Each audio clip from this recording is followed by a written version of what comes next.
Started.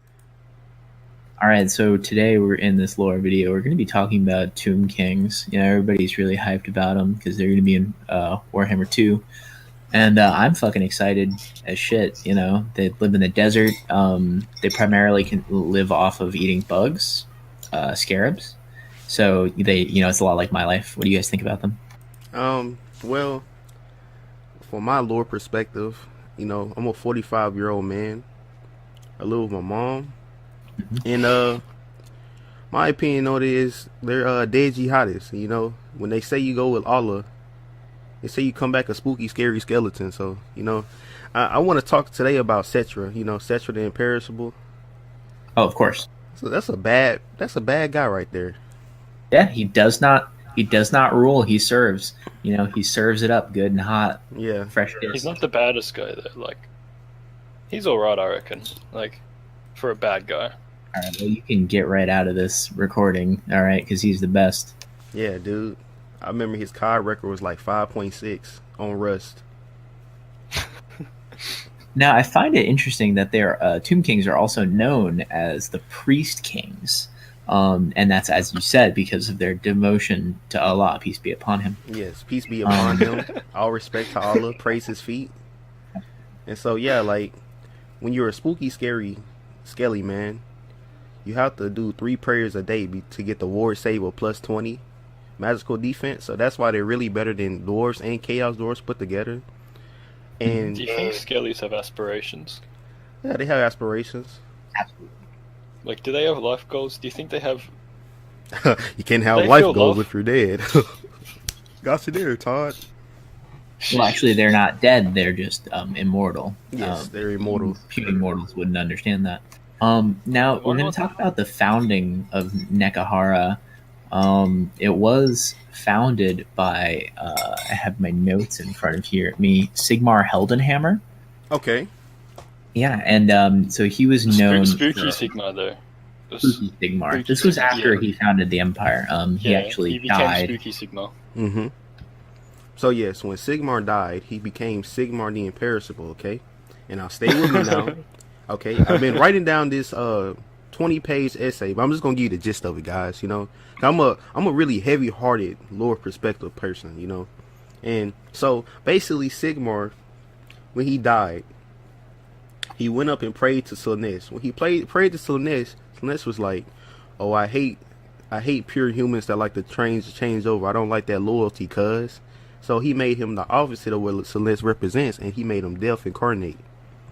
Exactly. And as we know, Slaanesh was the ancient Nekaharan. That's the ancient empire. It was their god of snakes. Yes. Mhm. And I'll So pull we up a talk about picture the- of his model right now. Talk about the relation between. Speaking of the relation of the Tomb Kings and the vampire counts. Yes. Both of them being relatively spooky. And they're both best known for their range strength. Their infantry corps is mostly living units, with Empire pikemen as their main front line troops. And Consul can tell us more about their front line, soldiers.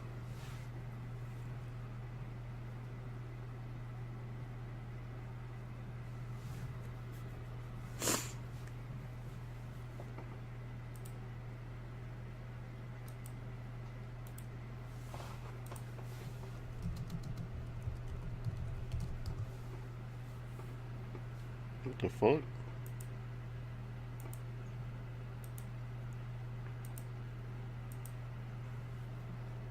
Who was he Sigma? Okay, guys. Wait.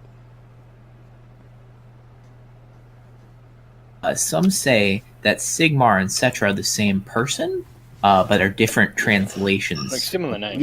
Yes. Yeah. Exactly. They're transgenders. That's exactly what that means. Mhm. So, because of Cetra and Nagash's falling out, do you two know about the falling out that happened between them? Oh yeah. Well, I think I should go over it for our listeners here.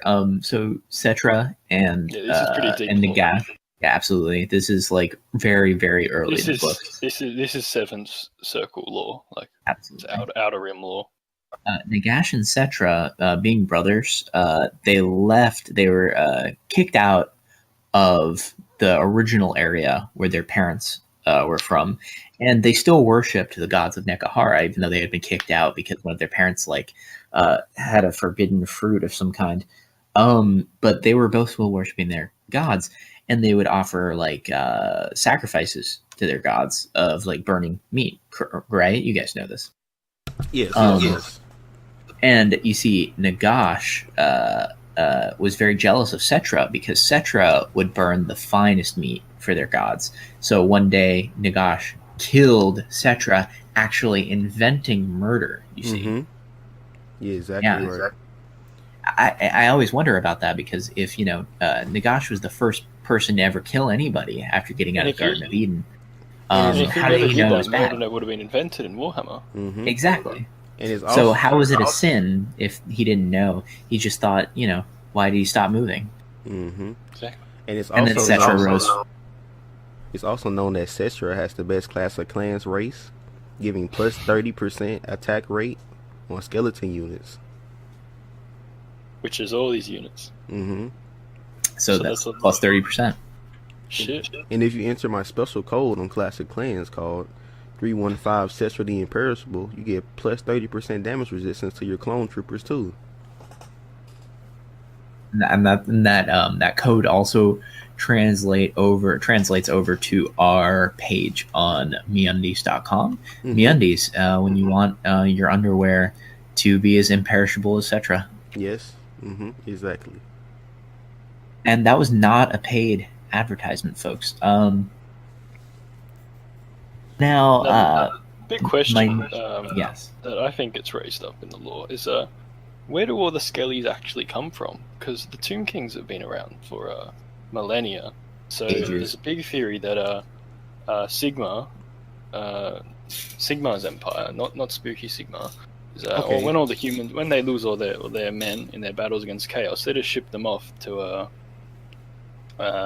spooky Sigma's empire. And that's special lore from the lore book 27 in the book made in 1946 that only a few people know. This is old lore. It's old lore, and no one really knows about that. So that's why in Warhammer 2... they have so many skeletons. Exactly. And that's why in Warhammer 2, when you make a trade agreement with the Tomb Kings, you automatically ship your dead bodies, because you see the dead bodies popping up on your screen from battles. They automatically ship to the Tomb Kings. And you see, that's why and this is going to be an MLG tip for you Vampire Counts players out there, you're not going to want to trade with Nekahara because you're going to be sending them all of your corpses. Who are you going to resurrect? That causes inflation. And they copy and paste your KD for Manfenvar and Karstein, so you really don't want to do that, because that'll put them to the top of the leaderboards in COD, and that'll really mess up your race relations with other species. So the Lizardman will automatically declare war on you because they call you trash. Race relations are already pretty rough in this world. Yes, very bad. Luckily, little known, the only factions, the two so-called evil factions to really have a steadfast alliance is Skaven and the Tomb Kings. They're actually close allies ever since the end times. Exactly. And it's also known for a special fact, if you have your Skyrim compatible with your Warhammer 2 in your Steam library, every time you die in Skyrim, a new legendary lord is made into the Tomb Kings. Based on your character. In fact, I have my my Skyrim character right here. But this is only Skyrim for the Switch. 69 Granddad, right, is his name, and I'm going to kill him right now to demonstrate that. Yes, indeed, he is being officially made into canonical lore for the Warhammer Fantasy. And also, did you know that every time you die in Skyrim, they add you to the old lore book made in 1926 for Tomb Kings? Yeah. And they just sketch it in there. They have everybody send their book back to headquarters, and they sketch your name in. So I've sent my book back. The GW legal team takes you out. They don't take no prisoners. Yes, exactly. And that's only for old lore knowers. Yeah. There's only about seven old lore people in the world. You know? I tell my mom every day about Chaos Growth lore, and she's like, Oh, Sonny, you're gonna learn more about the Chaos Doors made book in 1826, but I haven't gotten that far in lore. I had to become an expert lore Yeah. master at that. I make 75K a year just off of I reading mean, the the original. books. I mean, you ever read the original Shakespeare codexes back in the 16th century? Mm-hmm. Oh, But he was great. yeah. Now that's the real old lore. Like a Tale of Two Carracks, all that kind of thing. Mm-hmm. Ooh, And you know, also, if you guys Yes, go didn't ahead. know, every time my Yeah. Skyrim character dies, since I have the gun mod on Skyrim, he has 2 AK-47s, so they send him back to Old Lore and Tomb Kings with an extra 40% range damage. Yeah, that's really nice how they translate that into the. Mm-hmm. I mean, what do you think Cetra serves? Bullets. That's what he Yes. serves. And my Skyrim player rode a Mitsubishi motorcycle, And, so and, now that he has a 400 speed on Warhammer. Now they couldn't port over the vehicle, but they made him like a super horseman, so the super horseman takes him everywhere. and if you die, if you purchase Skyrim Special Edition, which you should, because Todd Howard's like a good man and Absolutely. deserves the money, and you die in Special Edition, your Tomb King's Lore will come with a higher graphical fidelity. And if you die on the Skyrim Switch Edition, your Tomb King Lord will be available on Warhammer for Switch. Exactly. And- Coming soon. And make sure that when you're playing Skyrim Platinum Edition coming out next March, that you are wearing MeUndies brand MeUndies. This is not a paid sponsorship, folks. Yeah. Yes. Now, exactly. now you guys have to know about this great treachery. Nagash the Necromancer, he basically, first vampire, as I've said, Warhammer's biggest swindler.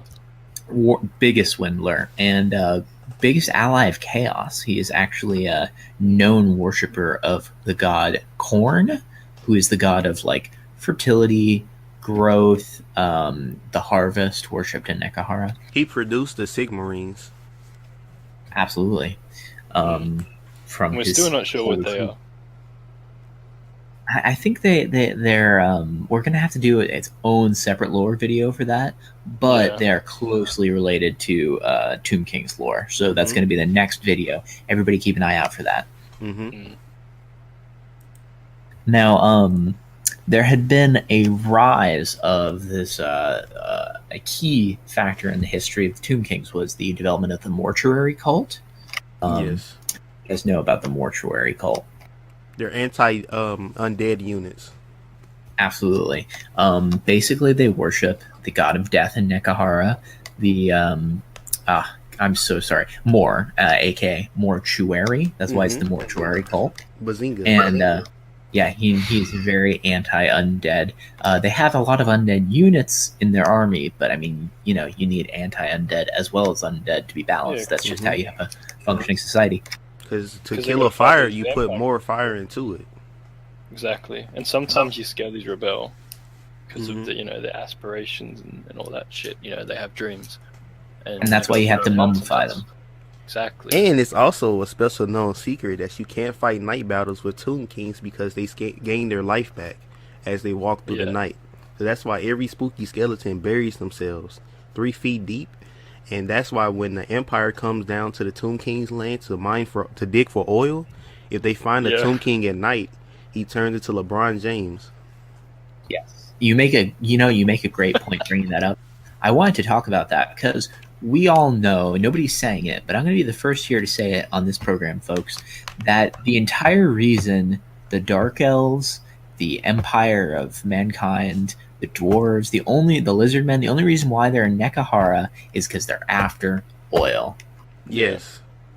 And where does oil come from? Oil comes from fossilized skelly bones. And Exactly. also, The ground. if you guys didn't know, if you go deep into the main code of Total War Warhammer 1, you can see before Call of France, when you first start your game and turn -5, George Bush was the main elector count.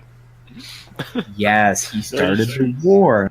The burning of the Temple of Ulrich in Middenheim, that was completely orchestrated by the elector count George Bush because Definitely. because Middenheim obviously worshiping. This is a tangent. I'm sorry, but this is important political shit. Okay. Mm-hmm.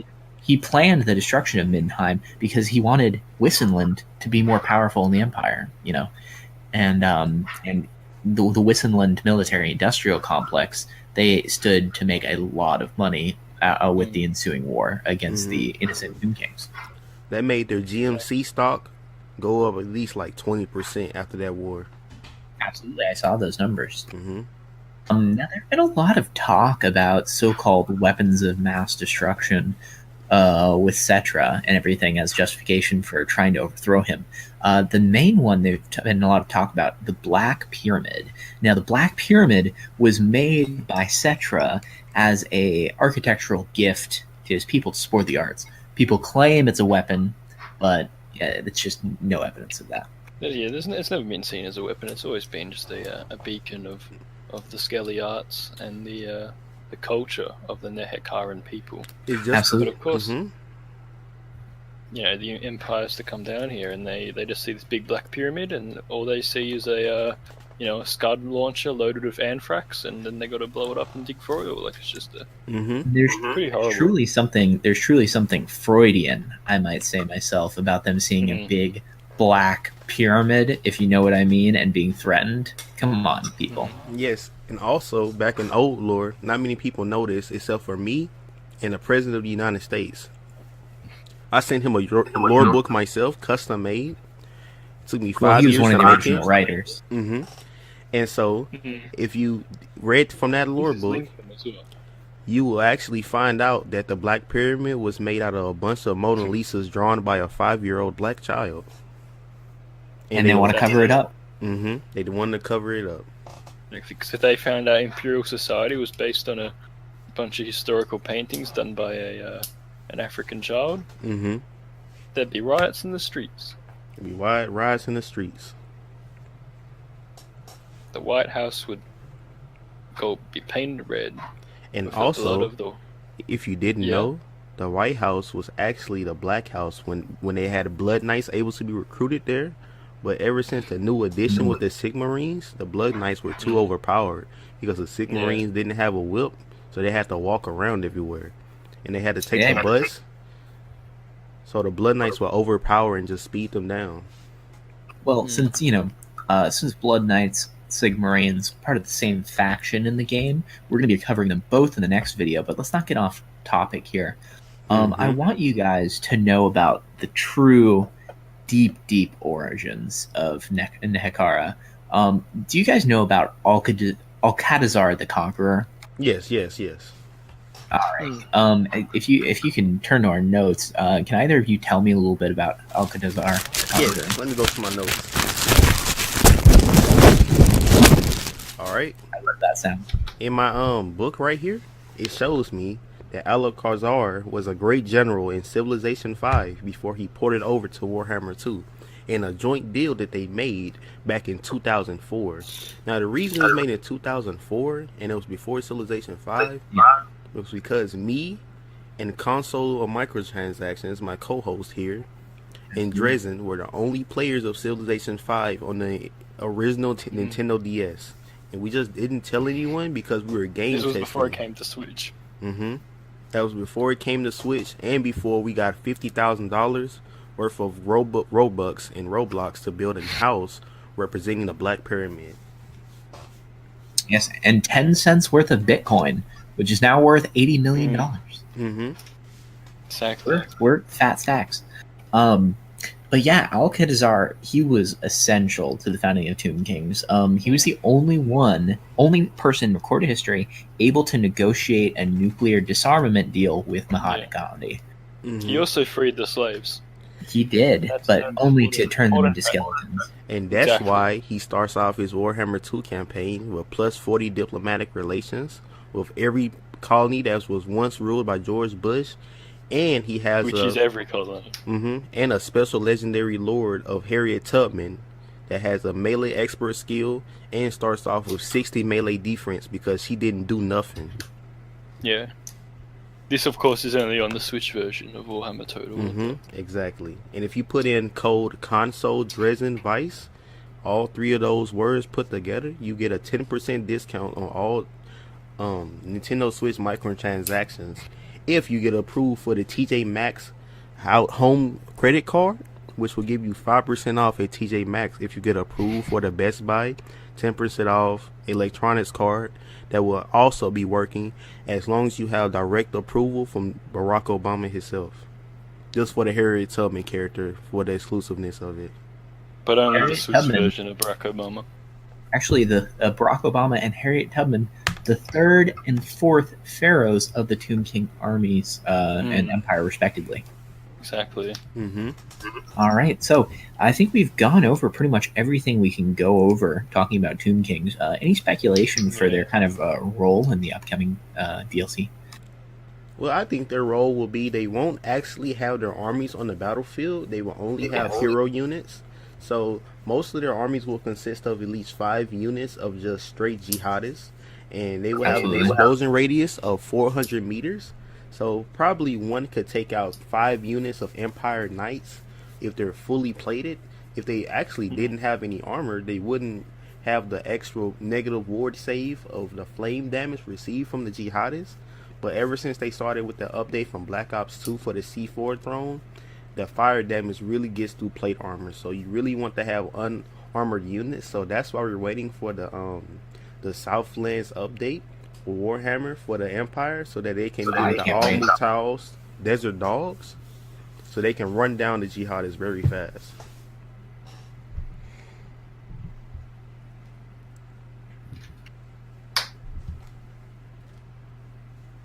And I think that's all right.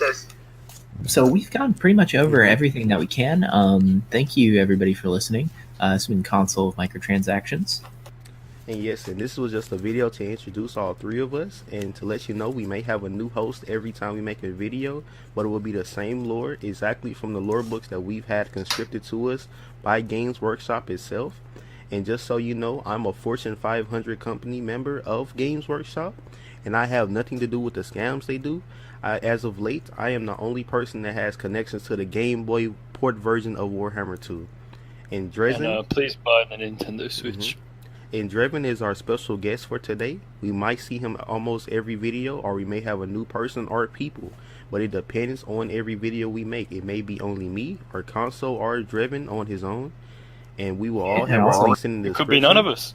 Yeah, absolutely. It could just be empty air. Sometimes I may just show you my Skyrim gameplay of my character standing in a tent for 30 minutes, and you would just have to make up the lore yourself and just have the ambiance of the video for you to have. But your that's own really sound. that's that emergent fan-driven lore, which is that's where the best lore comes from. You can only do that if you're a real immersive player. You have over 10k hours spent in Skyrim without a shower. On Switch. On Nintendo Switch. And we thank you guys today for the video and for watching. And make sure you like, comment, and subscribe. And let us know in the comment section if you have any lore that's obviously wrong, because we know everything. But just let us know in the comment section anything you want to talk about. And you guys, if you want to make a fool of yourself, just disagree with us. All right, have a good night, folks. Good night, guys. And here's something crazy Farewell. for you. Whoa! There you go.